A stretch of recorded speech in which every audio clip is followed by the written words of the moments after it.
For some reason, Overwatch decided that with the release of the new season they would also bring out 5 completely brand new heroes at once to shake up the game in the meta. Domina, Anran, Emry, Mizuki, and of course, Jetpack Cat. I actually really like this. Overwatch is really taking new risks and testing the waters all of a sudden in 2026, and I can't help but respect it as this is all I've wanted from them since the release of Overwatch 2. All the new character designs are incredible, and their kits are really unique and interesting. After a few days of testing these characters, I've decided to rank them from worst to best designed, looking into their kits, their overall feel, and their playstyle, and how I think they could potentially shake up the meta in the future. So, before we get started, just remember that this list is my opinion. I might dislike a character that you think is the best addition to the game, and that's okay.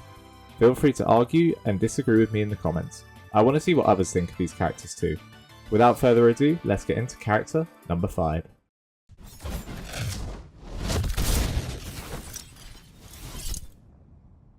Just to preface before I talk about this character, I don't think any of the characters added are poorly designed by any means. No new set of characters are created equal though, and unfortunately I believe Amran sits at the bottom of this list. At the start of playing this character, I genuinely despised everything about her kit. Look, I don't enjoy characters like Genji, so it was no surprise that I didn't really enjoy her kit. However, the more I played around with her, the more I started to understand what the character was trying to do. She plays almost like a weird dive version of Phoenix from Marvel Rivals, and it's quite easy to snowball getting picks with her once you're in the backline. Her kit revolves around the flame mechanic. She can build up a flame meter on her enemies that once fully charged, sets the enemies alight and allows you to hit critical fits with her Fan the Flame, which is her secondary fire. Her primary fire feels a little bit weak and is a little bit hard to build up flame on enemies with it. Her dash, however, is really good for movement. However, I do find myself not using it to dive in like it was seemingly intended due to it setting fire to enemies as you dash through them. Her other ability, however, I find really fascinating. It lasts longer based on how many enemies are within the radius and also gives you immunity during that time. I think this gives her a lot of versatility as you can either use it to get final blows on enemies or delay your dives while you wait for your team to get in closer so you don't die. Definitely my favourite part of her kit for sure. Her ultimate plays exactly like Phoenix ult, causing massive damage to those in radius and giving flame to your enemies as well. Solid ultimate that has limited versatility. I don't have any complaints about it though. As you can see, I do genuinely think she's a solid character and will suit someone that just isn't me. She's relatively well designed overall and a solid addition to the DPS role, if not a little bit weak. But just in my opinion, she is the worst out of the new characters. Anyway, moving on to number 4.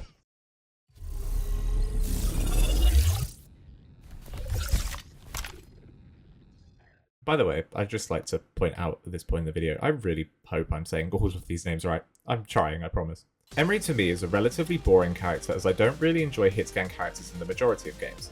However, I can agree he's very well designed. His burst rifle feels very consistent and powerful to use without feeling too broken. I never felt like I was getting kills for free and I was truly earning them through good target priority and aim. His grenade is also really fun to use, being able to bounce it off walls and then eventually buying a perk that allows you to stick it to enemies for extra damage. Does quite a lot of AoE damage and has a fast recharge time. It's definitely mainly used for ult generation and damage rather than getting picks though.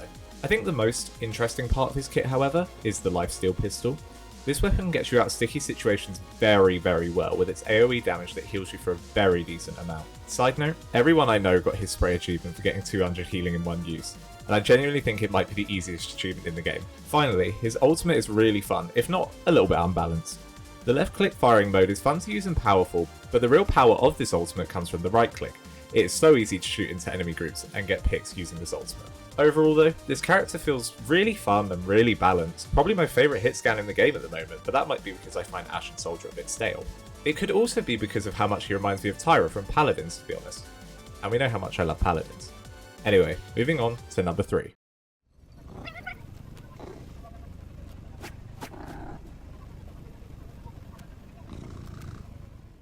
So, Overwatch finally added a Jeff the Landshark copy, and it strangely really works. When I saw the reveal for this character, I immediately thought, wow, I'm never playing this character. Way too niche, way too specific to be a good support. I'm glad to say this character has broken my every expectation, and is so fun to play, especially in casual games. Starting with the primary fire, it feels fair and balanced, but surprisingly can pump out really solid heals and damage if you're hitting shots. The healing aura ability also gives Jetpack Cat team healing potential, and is surprisingly strong. Her movement ability is I'm gonna say broken right now. Jetpack Cat does not die easily due to how quick she can move and how small her flying hitbox is. She can fly in any direction, any way, at an increased speed by holding down the right click. If people thought Nursery was bad, they've got a whole nother thing coming. Let's now discuss the key draw of her kit, the ability to pick up allies and drag them through the air. This is what makes Jetpack Cat so enjoyable, as players experiment with bringing the tank around with them, a flying bastion, or even grabbing a diva bomb and surprise launching it into the enemy team. Her ultimate does something similar, slamming into enemies, stunning them, and picking up the closest one to the middle. This is a fight-winning ultimate, despite how silly it is. I don't think Jetpack Cat necessarily is going to be seen in pro play or anything, but for casual players it's a super solid fun character that will definitely be playing a lot in the future despite my initial beliefs. Now it's time for my top 2 characters. Both of these characters I have absolutely fallen in love with and genuinely think they need no changes.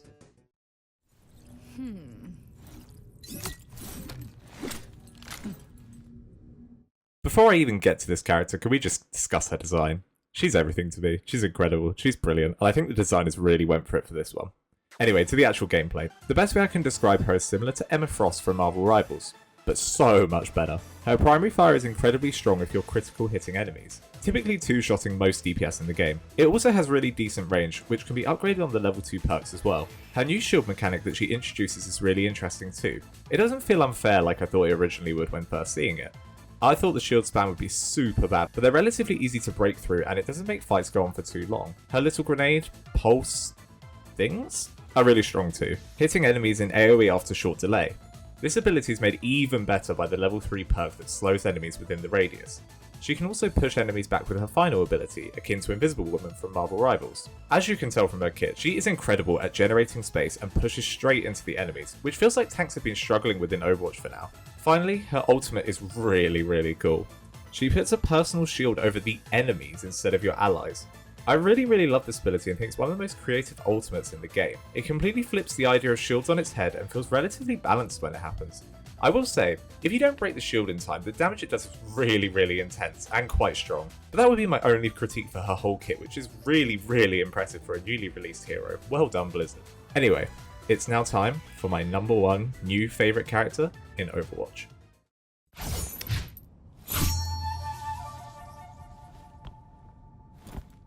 I really hope I'm saying his name right, Mizuki. I really love this character. Just so you know, I'm about to completely glaze this character, so mentally prepare. His primary fire has such a learning curve. I finished first games with like 18% accuracy, but then finished my last games on him around 40%.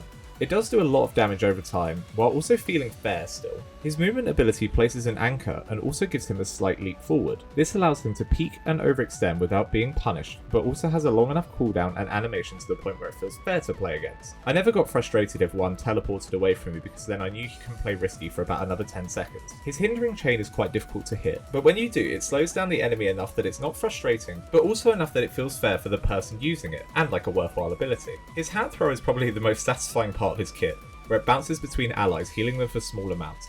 This ability has a short cooldown and also 2 usage, so its low healing is compensated for. Then all of this links to his final ability being his passive. He has a healing field around him at all times, similar to Lucio or Brig, that gets amplified when you do, well, anything. Dealing damage, healing allies, hitting your chain, all builds up the amplifier up to 4 times. Finally, let's quickly discuss his ult.